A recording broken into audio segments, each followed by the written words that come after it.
1 year after that deadly crash here in DuPont, there's renewed discussion about restarting train service here on this stretch of rail. Yeah, we in fact talked to WashDOT, who operates the train, say that they actually want to increase train travel here on these tracks behind us across this very curve where the accident happened.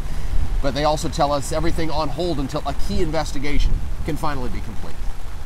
The National Transportation Safety Board is expected to wrap up its final investigation into what went wrong early next year, with passenger train travel possibly restarting on the Point Defiance bypass route in March. The NTSB initially said that the Amtrak Cascades train rounded this curve at 80 miles per hour in a 50-mile-per-hour zone when 13 of its 14 cars jumped the tracks and 3 passengers died.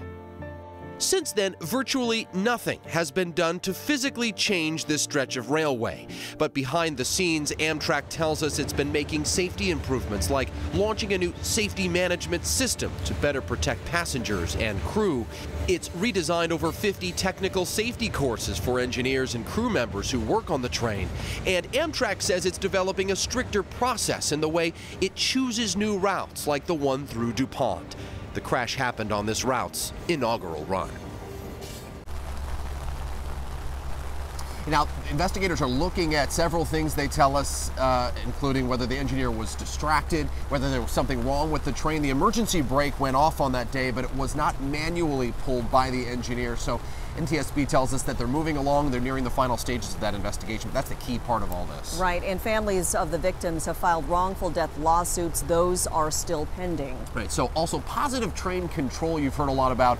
That's the automated device, Stephen Joyce, that would be on a train that would automatically stop the locomotive as it was getting close to danger. It no doubt could have saved lives here. That is also in the works. We're going to talk more about that coming up in our next half hour. Plus, if you remember, one guy predicted all of this could have happened. People could have been killed. The mayor of Lakewood, we're going to hear from him 1 year later, coming up in 30 minutes too. Yeah, and 1 year later, the rain is still just as strong as it was a year ago, right after that crash. Pretty much matches the somber mood on this anniversary. Back to you. Okay, we'll be checking in all morning long.